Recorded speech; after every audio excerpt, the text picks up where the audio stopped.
so great you brought that up because that happens a lot with newer writers too. And they don't know what to do with it. And what they naturally try to do is they try to choose the one that agrees with their own perspective to justify their own perspective, that it doesn't need to be rewritten. How many times had you written that before you even sent it out?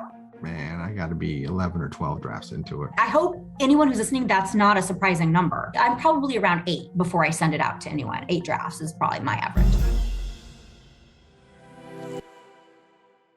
Welcome to the Scriptcake podcast. This week, we are delighted to have the prolific Christine Conradt with the silent T at the end, if you're looking her up online.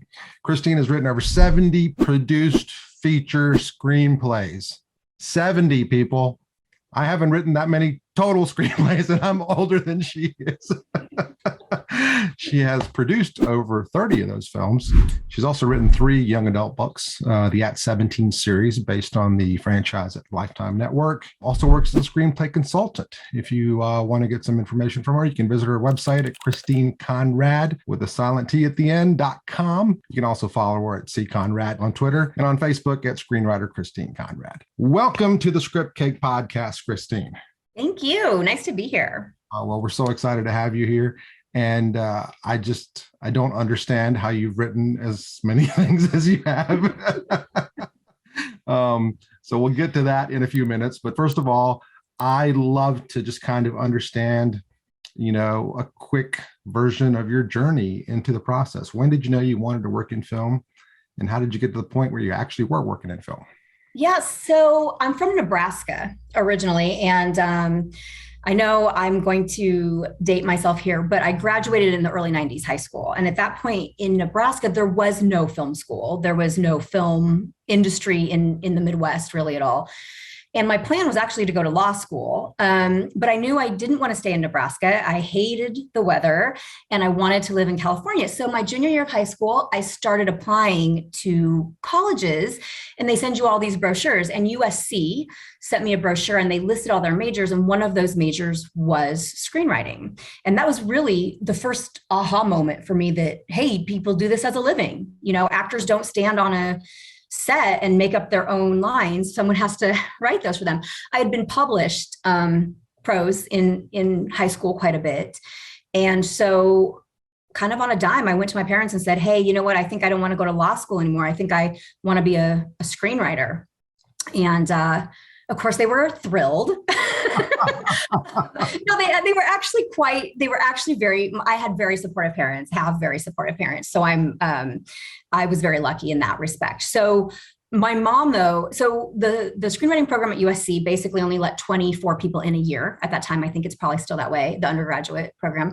And so my mom said, well, at least apply to the University of Nebraska. In case you don't get in, then you can try again and reapply next year. And I said, nope, not at all. If I don't get in, I'm going to work. I'm moving to California anyway, and I'll reapply there. And I got in. So that was never tested, but I did get in. I did 4 years there. Won a few awards for my thesis script there, came out, was sort of working part-time jobs as I was doing that kind of stuff, started working in development, worked as a creative assistant briefly, didn't really like it. I was kind of just jealous, honestly. Every time we would have the weekend read where we take all these scripts home, I kept thinking, this is what I should be doing. I don't want to be, reading them. I want to be writing them. So that actually kind of ended on its own anyway. The company that I was working for merged. I followed my boss, who was a producer, to the new company. And one by one, they started firing everyone from the old company. And I could kind of see the writing on the wall. Mm-hmm. So I quit. And at the time, while I was in college, I had been working as a lifeguard and a fitness instructor for the YMCA. And it was a great part-time job, and they offered me full-time work. And so I started there. I said, well, sure, I'm not doing anything else. I was working as a reader, a professional screenplay reader, but that was part-time. So I said, sure, I can do this. And they hired me full-time, and they started promoting me very quickly until I got to senior program director. That is the person that's right under the executive director who runs the branch. And my executive director came to me one day and said, Christine, one of the executive directors at another branch in Los Angeles is leaving. We would like to have you take that job. But I'm going to need a 5-year commitment because it requires a lot of training. It's 6 figures a year. You'll be great for it. She said, go home tonight and think about it. So I went home and I really thought about it. And I realized, I think it was the 5-year thing. I realized that this is not what I went to school to do. 6 figures sound really good, especially when you have, student loans. And I had a lot of student loans from USC. But I said, you know what, I don't think I want to do that. And it's time for me to actually figure out how to do what I want to do, which is to be a screenwriter. So what I did, and this is something I don't advocate to anyone else, but I did it and it worked out. I went in the next day and I told my executive director I couldn't take the job. And on top of that, I was giving her my 1-month notice. And my plan was to take out another loan on top of all my student loans that I could live on for 6 months. And in those 6 months, I was going to live the life I wanted to live as a screenwriter. And in that time, if it didn't work out, then I would give that dream up and I would go take that 6-figure job somewhere else and do that. But it worked out. So I actually ended up writing 2 screenplays during that time. Didn't sell either one of them, but they both got me work, rewriting work. I want to ask, are those the first 2 features that you've written, or had you written features before? No, I had written features. I had written probably 4 or 5 features in college. Okay. So these were additional features that I wrote out of. The first ones were honestly garbage. I mean, embarrassing. The ones that got me work, they were okay. They weren't great. There was a reason why those didn't sell either, obviously. But I had gotten better. And during that 6-month period, I wrote every single day. And this is when they still had Blockbusters. And there was one down the street from my house. I went and I rented a movie every single day from Blockbuster, 2 on Tuesdays, because they were only 99 cents that day. And I would outline them and I would figure out the structure. Right? That was my thing, was to outline them and figure out when characters were introduced, how they were introduced, like where those act breaks were, and for each of these genres. And then I also spent a ton of time networking. Back then, meetup groups were really popular in LA, and there was a ton of film meetup groups. I joined every single one of them. I went to the events, I met people. I volunteered at film festivals, which was great because I met a lot of producers that way, just sitting there, getting people their badges and stuff. So that's what I did. And that was basically how I started my career.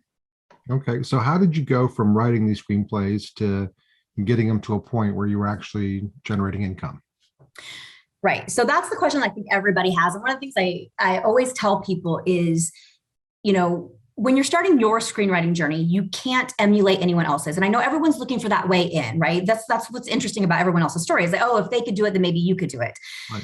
It's so not like being a doctor, right? If you want to be a doctor, there's a path to that. You go to school, you go to med school, you become a resident, you decide to go into private practice, or you go work at a hospital. There's only so many options there. And then you do what you're going to do. With screenwriting, there's a million different ways in, and every single person has a different way that they started making money. So you have to find that on your own. And so take this story that I'm going to tell you about me and just know that it's one of many, and figure out what works for you in your life, because we're all in different places when we start as well. So when I was working in development, when I started working in development, prior to that, to get that job, I started working as a temp in the film industry. That's what I did right out of college. And I don't even know if they have them anymore, but we were basically working for a company. And when an assistant was out, or sick, they would call you like on a dime. You'd have to get up and go to the studio and fill in for that assistant. And usually you weren't doing anything very important. You were just rolling calls or something like that. But I kept getting offers to take the open positions for the assistant jobs, for the ones that actually had lost their assistant. And that's how I ended up getting this job that I had as a creative assistant.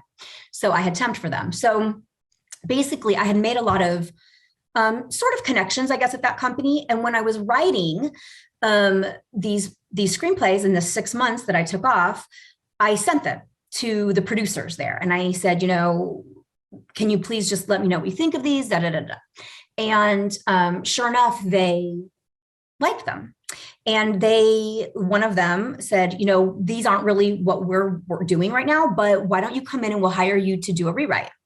And so I did a rewrite and they were happy with it. And then they had me do another and another. And so after about the 8th one, I said to them, well, why can't I start the project? I don't want to keep rewriting someone else. Like, why don't you give me the project? And they said, okay, we'll do that. So they started giving me the projects. Then they like to have in-person, this is prior to Zoom, they like to have these in-person meetings at their Beverly Hills office. So I, at that point, was no longer working at the YMCA. I had started taking work for actually a Korean publishing company where I was writing phonics books for Korean children in Korea. And I couldn't come to the meetings during the day. And so finally the producer, he's getting annoyed and he says to me, Christine, what's it going to take for you to be able to quit that job so you can come to my meetings when I want you to come to my meetings? Mm-hmm. And I said, well, you're going to have to pay me what they pay me. And he said, okay, I will. He didn't even ask what the figure was. So that's what he promised. He promised that I would make at least that. And he gave me enough work that I was. Right. And that's how I went from kind of trying to do this part-time to full-time. So now the projects that you were rewriting, what genre were they? Those were mostly thrillers and dramas. Okay. And these were like direct-to-video or going to feature? No, they were back then. So this is still when the TV movie, they kind of went through the TV movie has sort of had a strange life. Back in the 90s and the 2000s, the budgets were really high for those movies and people made a lot of money with those movies. And a lot of the stuff was going straight to video, but you were still making a ton of money going straight to video. So they would make these thrillers and they would sell them then to like USA Network that was doing a lot of them. Lionsgate was buying them at the time. So that's what they were doing. So those were the types of movies that I was working on. Okay. So now was a lot of this where they would come to you with the ideas and you would figure out how to make it work, or were you starting? Yeah. I think the door was always open for me to pitch my own ideas, but typically the way, and that hasn't changed really much now, even now with, when you're working with a producer who has an output deal with a network, they've already pitched ideas and concepts to the network, or they know what they're doing. Like, for example, for Lifetime, I worked on the Perfect franchise, the At 17 franchise. We knew that we were going to do 1 or 2 of those a year. So it was just coming up with more ideas that fit into that franchise. And then the network would pick one and then they would hire me to develop it. Okay.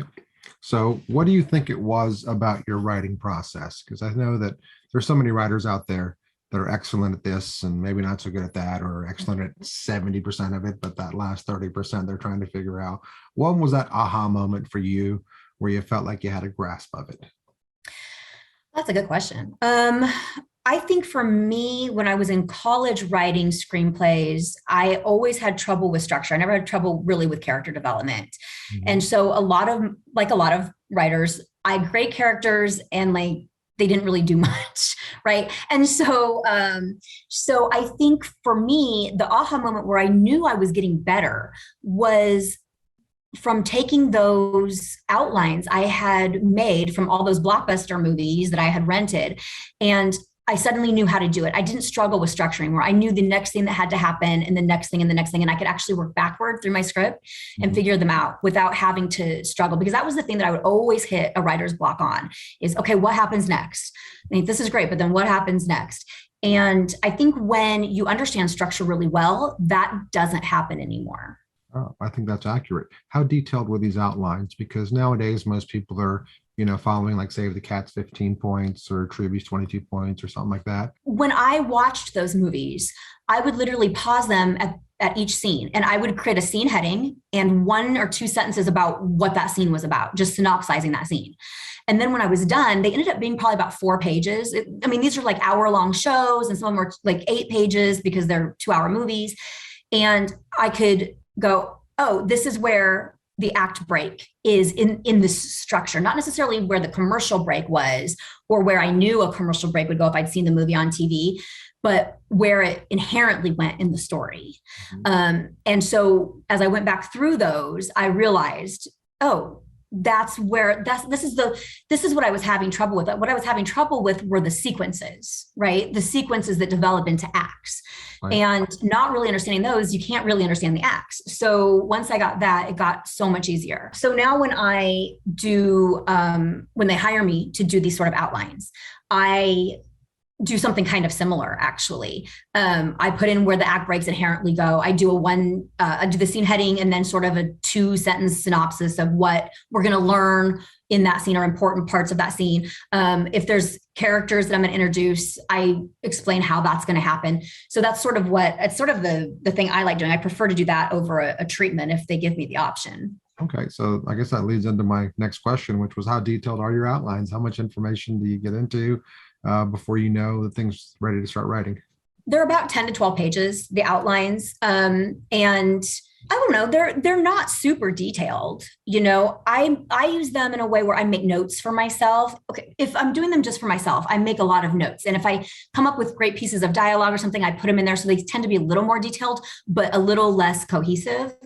If I'm doing them for a network and actually people are going to read and approve these things, then I infuse a little more style and I take a little more time in kind of blending the emotion and the plot together so that people can follow it a little better. Because otherwise, if it's just for your own brain to remember things, then, you kind of just do whatever you want. And some pieces are more detailed than others. Yeah, for yourself, you just kind of need bullet points. But if it's somebody else has to read it, they need to know what's in your brain. Yeah, exactly. And then even in the script, when I'm in final draft, I import all the bullet points and then I delete them as I write. So there's always an outline underneath what I've written of where I'm going. Okay. Have you written screenplays without outlines before, or is it? I have. I used to prefer that until I really got more into the outline. I feel like I felt like initially the outline process hampered my creativity, because you're committing to things in your outline that you don't get to sort of see where the character is going and, kind of follow. But then I kind of realized that's not true. An outline is just a map, and you can deviate from that map as long as you always know you're trying to get back to wherever, the X marks the spot is. So once I gave myself sort of permission to deviate from it, I feel like the outline actually became a tool that I could use a little bit better than I had. And I actually liked using. Okay, that's very interesting. I've always had that same kind of mindset where at one point it was very much, I want to write the screenplay to discover it along the way.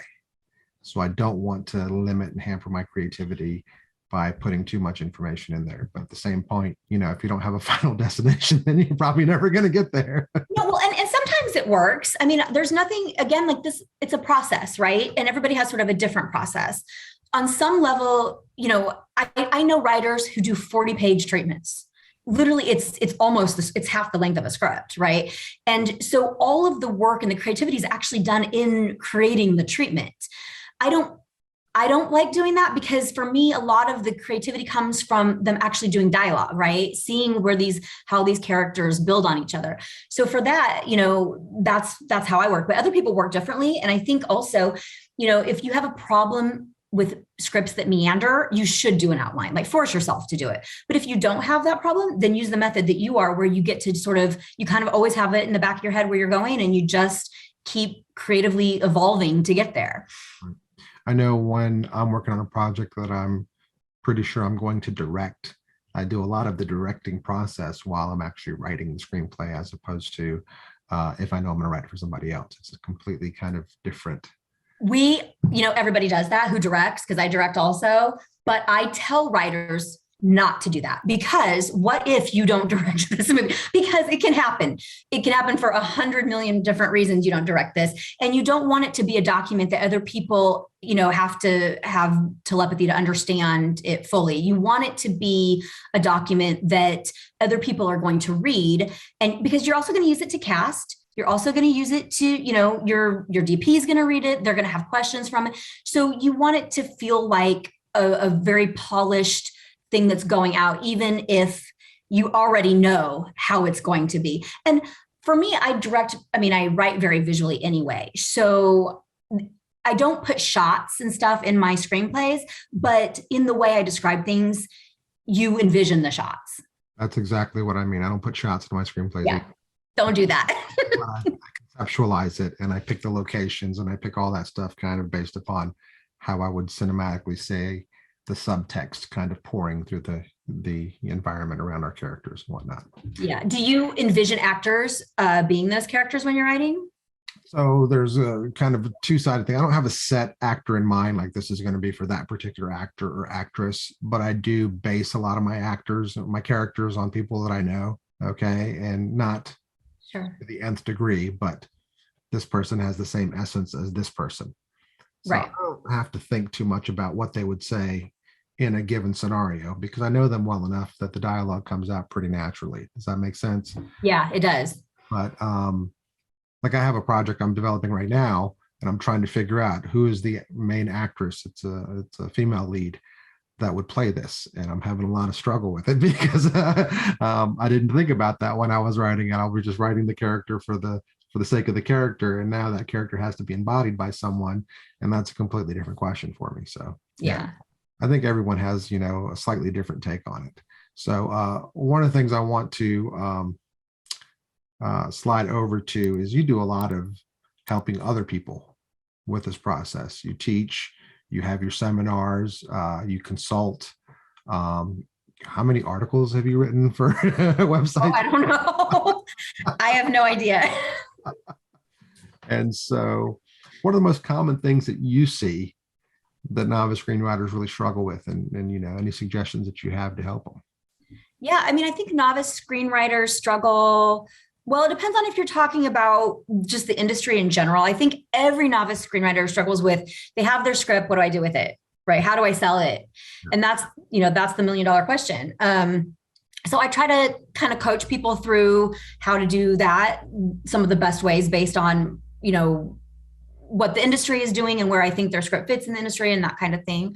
I think in terms of the writing, a lot of them struggle with just being clear and concise. I think that it's funny, they kind of err on two different camps. There's the camps where you read a script and it's like written like a police report. Like, there's nothing in it that brings the reader in. And I always tell those people, before this becomes a movie, people have to read it, and they have to get sucked into your story. And one way to do that is to infuse your style and write in a way that makes people want to keep reading, in the way that people read prose and want to keep reading books. Like, why do you want to read some book and why do you want to put another book down and not finish it? So, you don't want your screenplay to be that.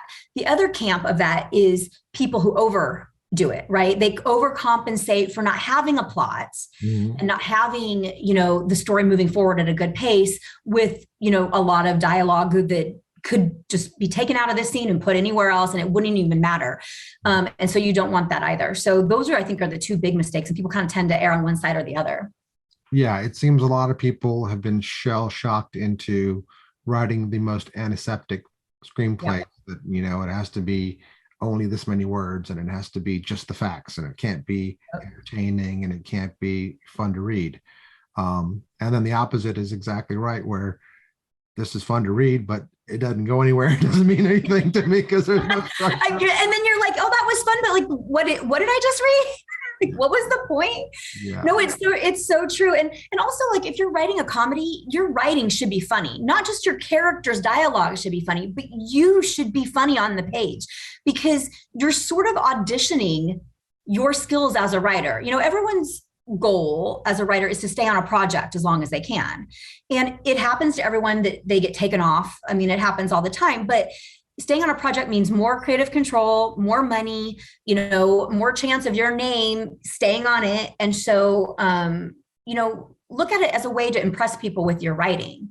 I think a lot of the people who do the antiseptic one, like you said, they've read these books where there's rules, right? And you've got to make sure that you don't overwrite things. And I think that there's just a way, the more scripts you read, I think the better you get at realizing what's too much and what isn't enough.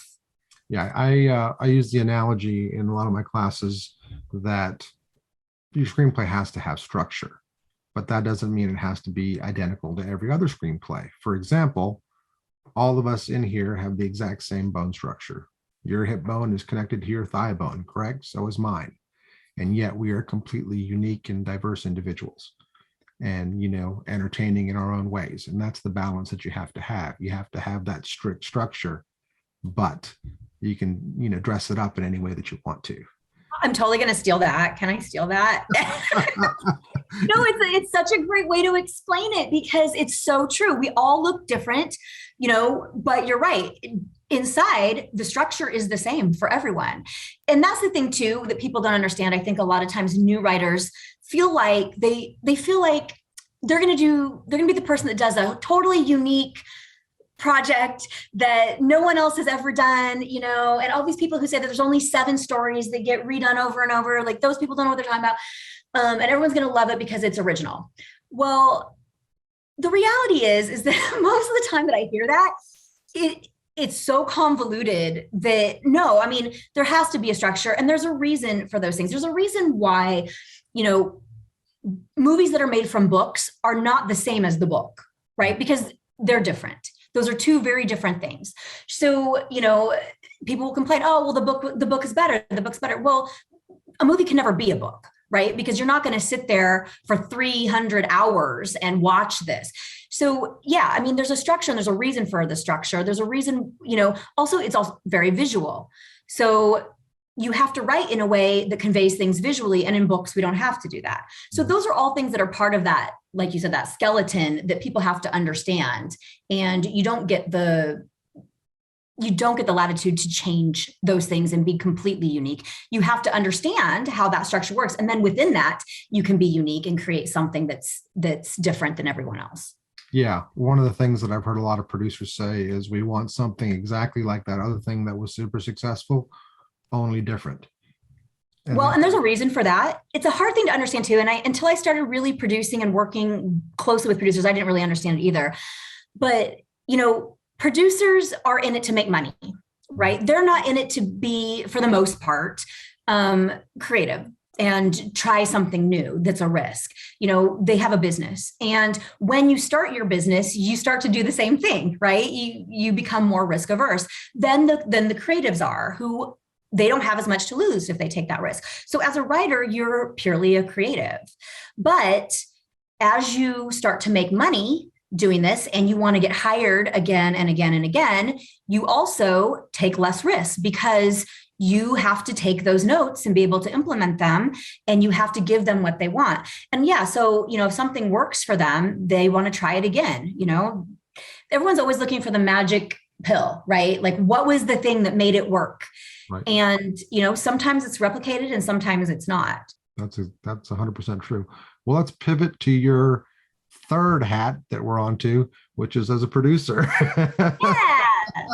From a producer's perspective, because I know when I'm reading a screenplay as a screenwriter, I have one frame of mind on it. It's all about how amazingly creative and entertaining can it be with no limitations. Sure. But then you look at it from a producing standpoint. I just produced a film that I directed last year, and it's about how many days can we afford to shoot and what scenes can we cut out. And that scene's going to cost 3 stunt coordinators. Maybe we can change it and not have quite so much risk going on and so many stunt coordinators, and so on and so on and so on. So as a producer, okay, are you producing for a production company? Is it yours? Are you producing for television networks? Are you producing for, what is your space in the producing world? So it kind of has changed a little bit. When I first started producing, I was just going up as a creative producer. So just being, kind of hired to go up and sit with the director and, watch behind the monitor, watch dailies, watch the auditions, all of those things. And then come up with the creative lines after the edit, give thoughts on the edit, all of that. In 2019, with 2 partners, I started my own production company, and we decided to start producing films. And we didn't really know what we wanted to produce. There's a whole range. With a lot of my contacts in the thriller and rom-com world, we ended up being able to pre-sell 2 movies, which were both rom-coms. So I ended up producing and directing both of those. Of course, the pandemic hit. So, our plan had been to, do 6 movies, but we did 2, which is actually quite a feat during, a 2-year pandemic. But so that's all I've done with my company so far. And then we're in the process of developing across several different genres. It's funny though that you're talking about your personal one and how it changes when you produce, because I have to tell you, even when I was directing these, the first AD would come up to me and he'd be like, okay, Christine, as I'm directing, he'd be, okay, Christine, I need you to put on your producer hat right now and let me know, can we cut this shot so that we can wrap on time? Mm-hmm. Because director Christine would be like, no, we need that shot. Mm-hmm. And producer Christine is like, well, time is money and maybe we can live without it. So it was just funny. It kind of became the preface of all his questions for me was, and I was like, no, director hat stays on. And he'd be like, okay. So, but yeah, you start to see it more from the business side. And I think it's a great experience. Obviously, I don't know if it made a difference for you in how you write also, but you do tend, after you've had the experience, to start to write more economically. And it doesn't mean you have to change, the big things that would cost a lot of money and the freedom to be creative, but you find ways to be efficient in your writing. And I think that helps you with any project because producers love that, no matter who you work with. Yeah, I think when you put those kind of limitations on it, you have two perspectives. Oh, crap, this sucks. We can't do blah, blah, blah. Or, oh, great, I have a wonderful opportunity to get really creative and figure out how to maximize this thing with all these parameters that I didn't have when I was sitting in a room alone. Yeah. And, that's something that we did with the film last year is the film we shot was not the film that was written. And the film that we edited is not the film that we shot. And that's always how it is. It's this continual process that you have to go through. And, and there were certain days that were super frustrating because we didn't get to do what I wanted to do as a director. Mm-hmm. But there were other days where my mind was blown that we didn't get to do what I wanted to do, but it was so much better than what I was going to do. So I can't even complain about that. So I think there's a balance and it all kind of levels out at the end. It does. And I think that, people who don't really understand production think that everything is just, because the director chose that to happen. And so much of it isn't, you have these moments where something will happen where an actor just blows your mind. As a director, you've read the script so many times, especially if you've written it yourself, and you have it's played out in your mind. You've played out the edit in your head. And then they bring something to the table that you're just like, wow, that's insane. It's even better than I imagined. And then as a director, sometimes you have, these challenges that happen on set. You'll have, at the same token, an actor who isn't what you thought they were going to be based on their audition. And so you're suddenly going through your head like, okay, well, how am I going to re-edit this? How am I going to change this? How am I going to make this work? And when you're successful, nobody knows what those challenges were, right? Mm-hmm. And you forget them too. I always say it's like childbirth. You forget how hard it is, and then you just do it again, right? Because if you remembered how hard it is, you'd never do it again. So I think, and I don't even have kids, and I use that still. So, but it's such a hard thing to do. And being a producer is just creative problem solving. It's just, batting away the problems as they come at you. And when you're directing and producing at the same time, you're trying to balance the creativity of, the vision that you're leading the entire crew with that. And it's tough. And then writing on top of it, sometimes you have to let go of the vision you had when you were writing, because that is not ever going to be the way it looks on set. And then that may not be the way it looks on screen. You've heard the adage that you have to kill your babies. You have to kill your favorite scenes. You do. Making movies. And I finally found the right answer to tell my students when they What's that? Come up to me and they're like, I'm like, you have to kill this scene because it's not working anymore. But that's the reason that I wrote this thing. And I'm like, well, then it served its purpose because now you've written it. You don't need it anymore. Oh, that's a good answer. That is a good answer. Oh, I know it's hard, especially when you first start to kill your babies. Right. It's so hard. But I think it actually gets easier because, after you've done a few, you kind of go, oh, there's going to be a lot more babies, or I always tell people, you know what, cut the scene, keep it in final draft, put it in a folder and use it in another movie, Yeah, that's true as well. Yeah. And they probably never will, but it makes them feel better about like, it's not dead. It's just dormant, Well, that scene was there, to birth this whole feature.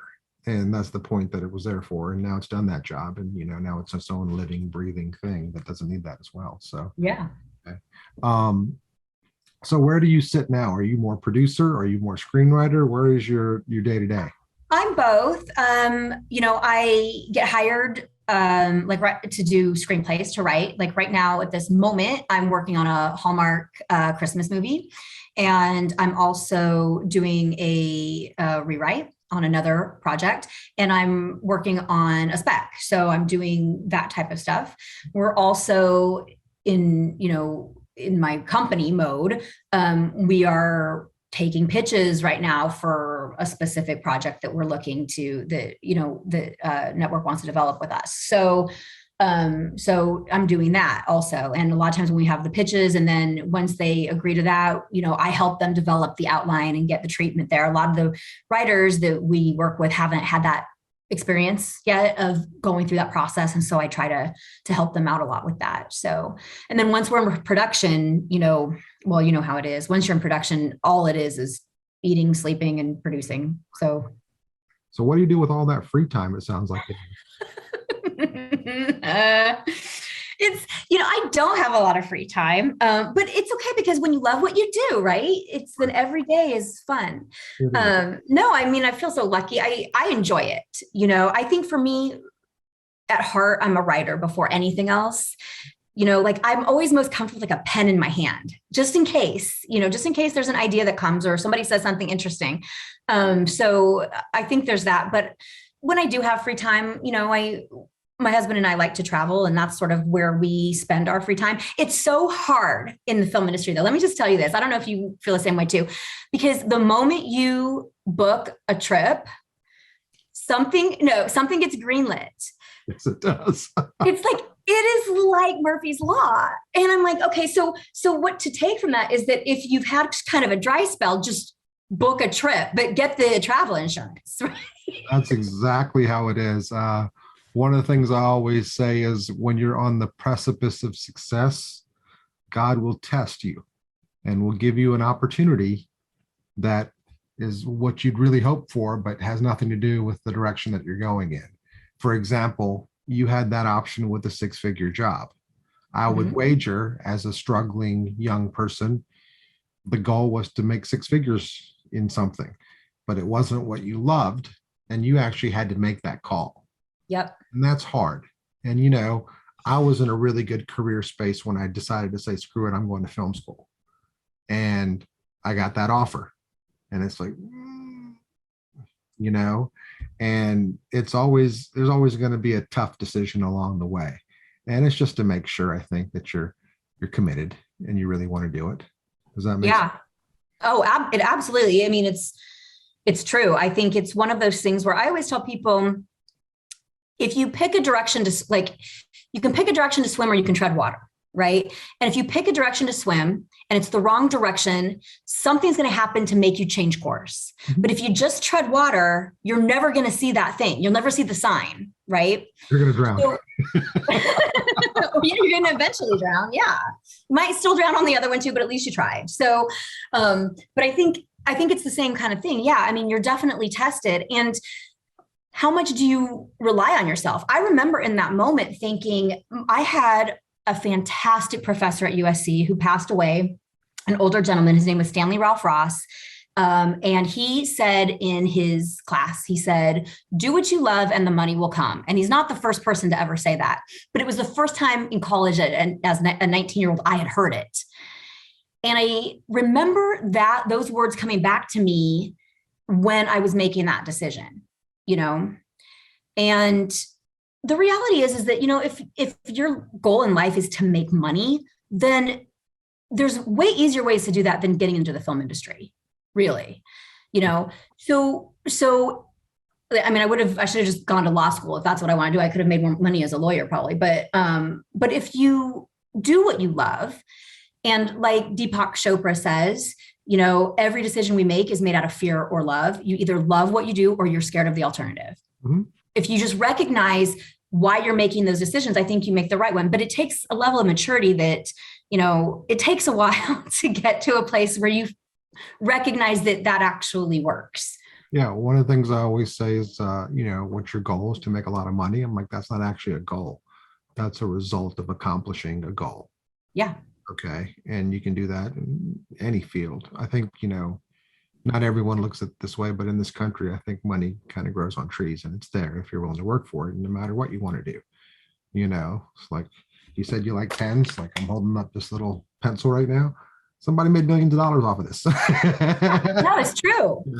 And the other 500 things on my desk, they also made $1 million and more off of that. Yep. I think you can make money doing something, just about anything. And just people don't seem to have that perspective. But I've always been a fan of chasing dreams and, going after what I love and, been blessed to have some financial successes along the way and as well. And I think the way that I lay it out is if you're pursuing money, you're going to get a lot of money sooner than if you're pursuing passion. Okay. The money will come sooner. Mm-hmm. But then odds are 10 years down the line, you're going to be stuck in a job that you may not love, but you have. Yeah. Whereas the person that pursued the passion 10, 15 years down the line, they're going to have a lot of stuff too, but they're also loving what they do. And I think that's the win-win. It's 100% true. It's 100% true. And you may have to wait a little longer for it. And I think if you're okay with that delayed gratification because you still love what you're doing every day, even when you're not making money yet, then you get to a point where you are making money and doing what you love. And that's great. But it takes a while to get there. And I think that a lot of people now, they don't want to delay the gratification. They want it now. Or they have doubts that they think they don't buy into the theory, right? And so they don't ever get there. They never give themselves the chance to get there. And just a heads up, the doubts never go away no matter what level of success you're at. But you know what? Somebody told me once, it was a writer who was working on big studio films. And I was talking to him and I was lamenting about, not really knowing what I wanted to do with my career and da-da-da. And he said, Christine, successful people are successful no matter what they do.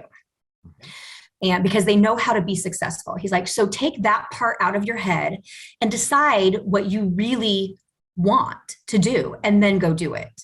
And it's so simple. It's so simple. Yeah. But we get kind of caught up in our own doubts and stuff too. And we have to be careful not to do that. Yeah. When you look at the most successful people out there, probably every one of them has been bankrupt a dozen times. Oh, totally. And it's just, they just kept firing. And that's the difference. So, but let me slide away from motivational speaking to back to screenwriting a little bit. So earlier you said that you're writing a spec right now. You're writing a job for hire right now, and you're rewriting somebody else's project right now. Yeah. What's the difference in process for you for those three things? That's a great question. So when I'm hired to write, it becomes, it's already collaborative. The moment you're hired to write it, they have something in their head. The producers, the network, the studio, whoever has hired you has something in their head. There's a purpose for it. They know what they want. They know when it's going to be released. They already have in their mind who they're going to cast, all of those things. So the process is a little bit different in that you are already working with someone else. Even though they're not sitting with you, they're giving you notes. You kind of have to ask them those questions. You're writing for someone else. When you're writing on spec, even though there's a structure, like the spec that I just finished, it was a TV pilot. And even though you're writing on spec, you still follow a structure. It's just that you can kind of do whatever you want. It's the most pure in terms of being creative.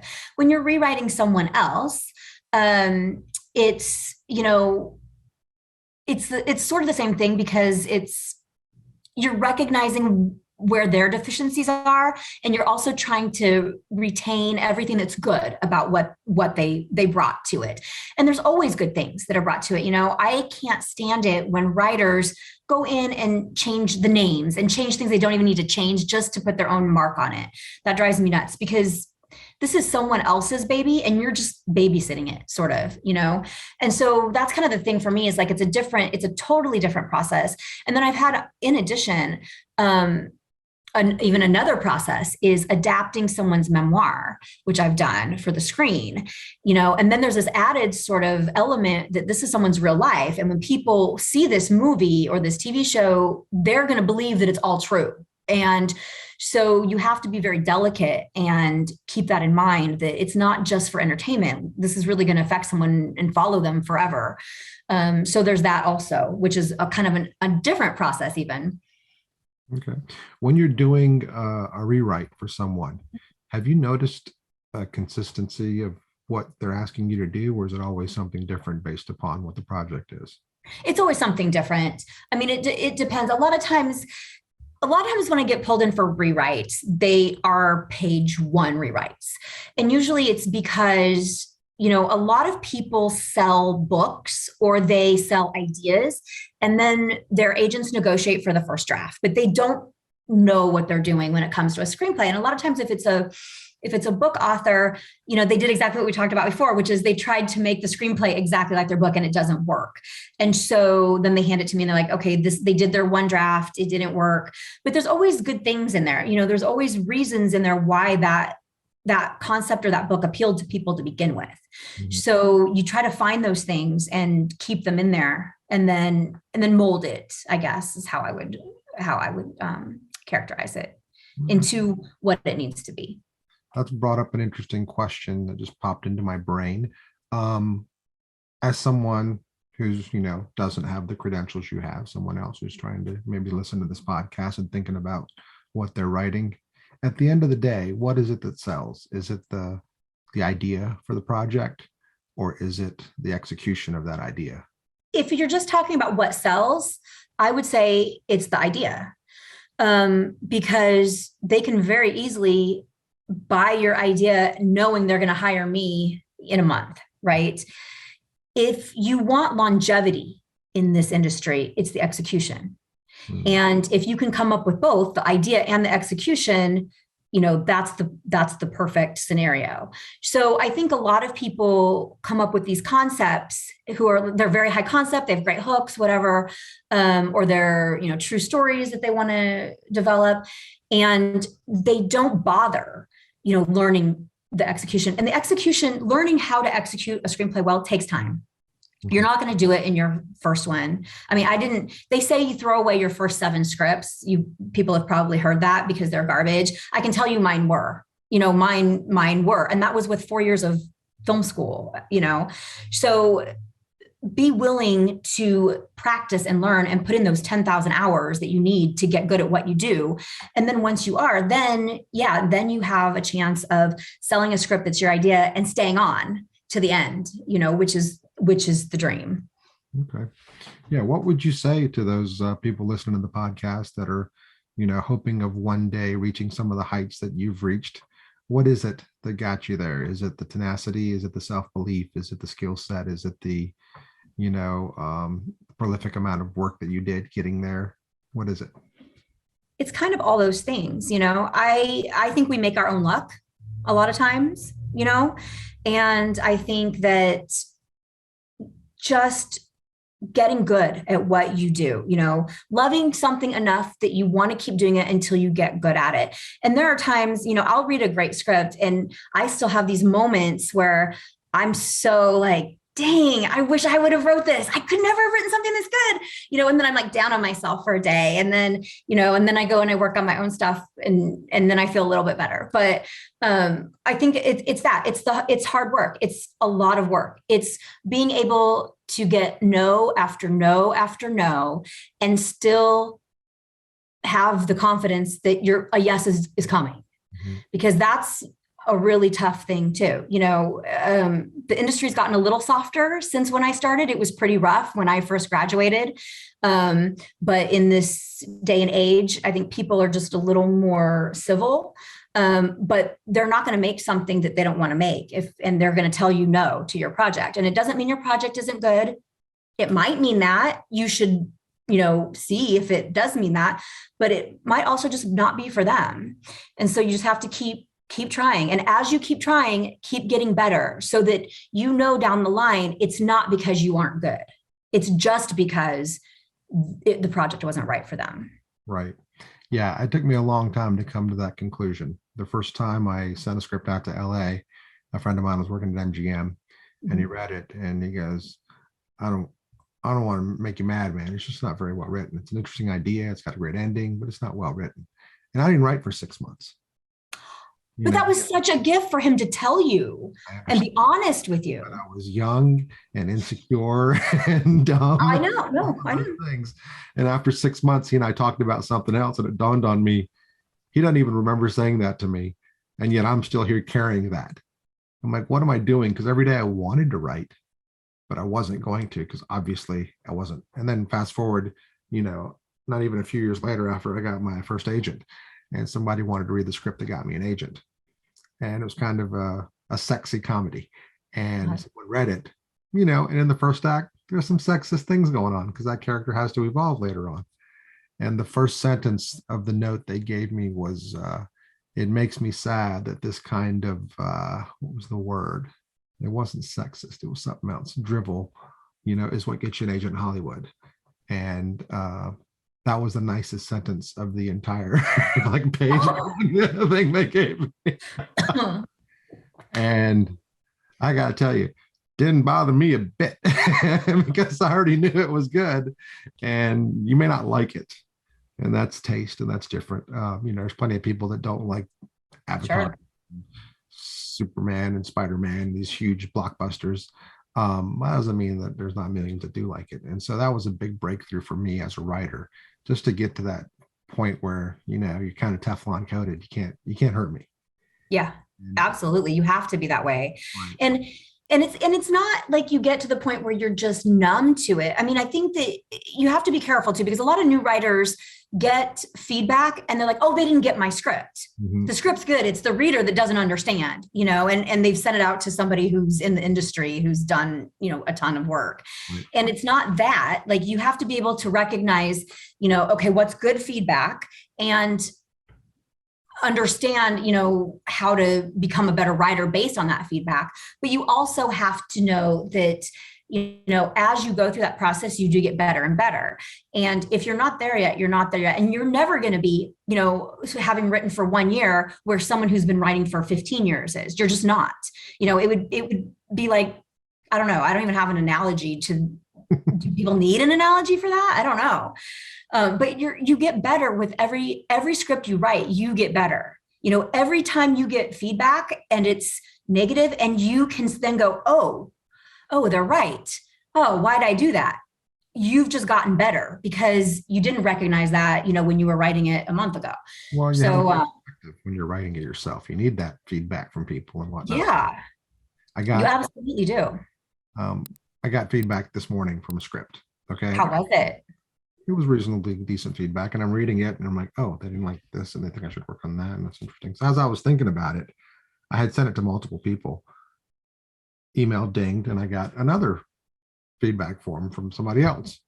And it was exactly opposite all the way down. I was like, And so now my perspective is I need more feedback. So. Well, no, it's a great, you know what? It's so great you brought that up, because that happens a lot with newer writers too.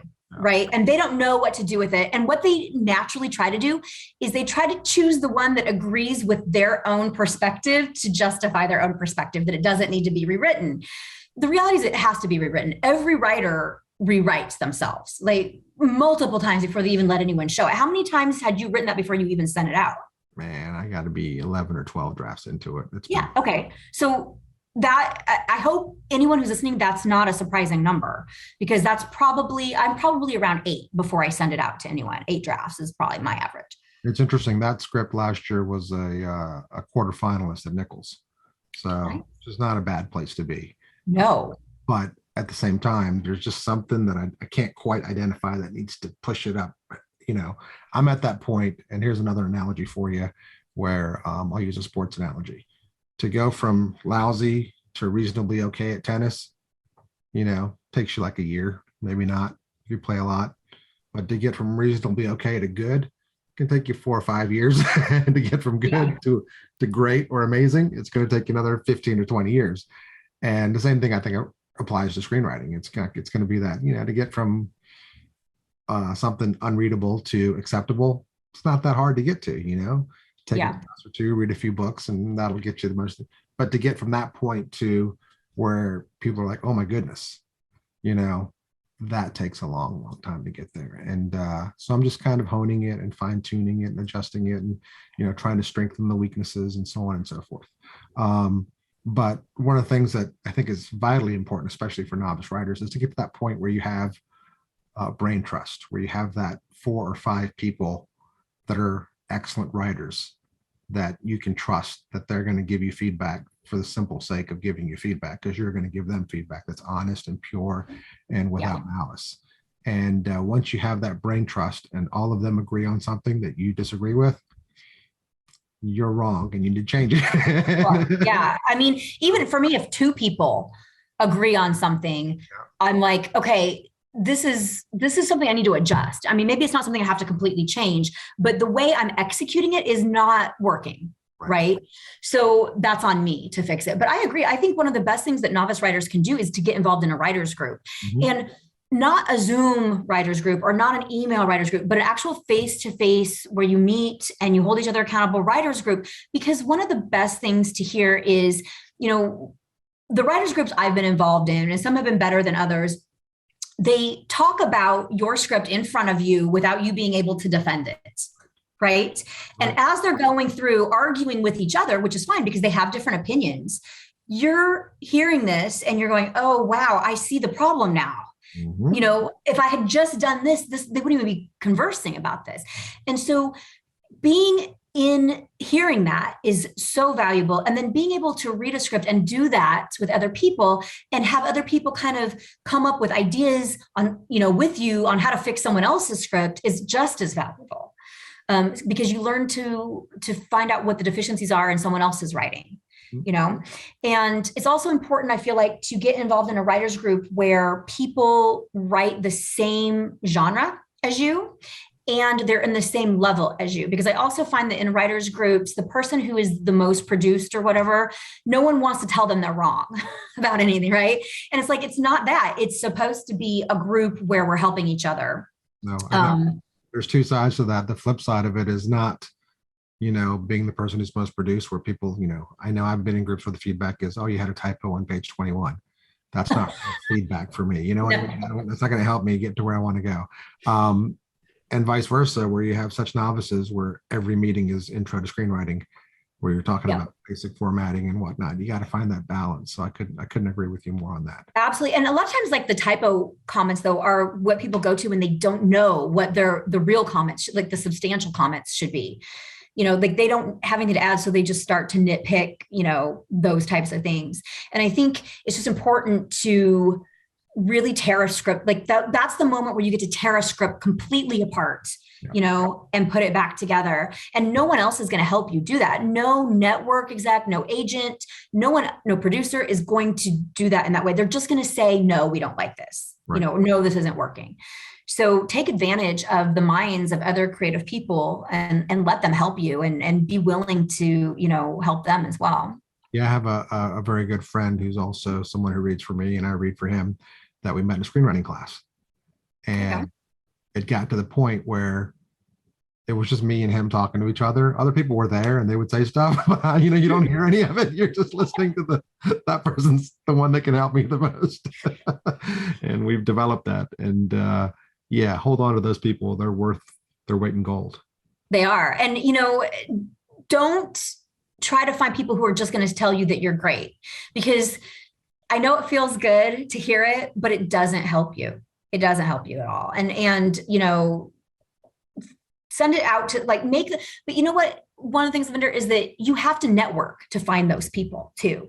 And that's another thing that, like, I tell, new screenwriters all the time, is that screenwriters love to be introverts and sit behind their computer and never leave their house, but you have to meet people and you have to have those personal human experiences. And that's, not only is it going to help you in your business, but it helps you in your writing. No doubt. And on that note, I feel like I could talk to you for another 3 hours. I'm really enjoying this. Me too. I am so grateful that you took the time to talk to us, Christine. Thank you so much for coming on the Scriptcake podcast today.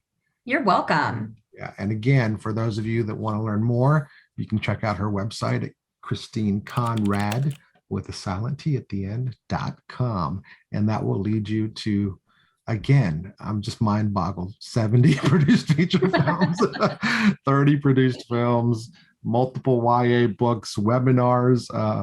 One day I hope to grow up to be as prolific as you are. I think you're close behind. It sounds like it. I thought I was doing pretty good. I have like about 40 written features, but I only have like 4 or 5 produced ones. So I got a long way to go. You have a lot of production coming up, though. There you go. You have a lot of rewriting coming up when those go into production rewrites. If I went into back-to-back production on films from here to the end of my life, I don't think I would. So I think that that is futile, and I will just bow down to you. And you're the better across the board, and I'm better for having spoken to you. Oh, well, thank you. It was great. It was great actually meeting you now too. So thank you so much. Thank you so much, and I'm sure we will speak again. All right. Have a great night, and thank you so much for being on the Scriptcake podcast. Until next time. Thank you so much for watching this video, and as a small token of my appreciation, I want to offer you a free video course on how to outline your screenplay. I normally charge $299 for this course, but for a limited time, it is free. Now, it is a 5-day course, but I'm giving you 7 days to finish this outline, okay? After 7 days, that course goes away. So if you're not dedicated and you don't want to knock out a killer outline for your screenplay, don't do it. But if you do, click the link below. I can't wait to hear how you like it.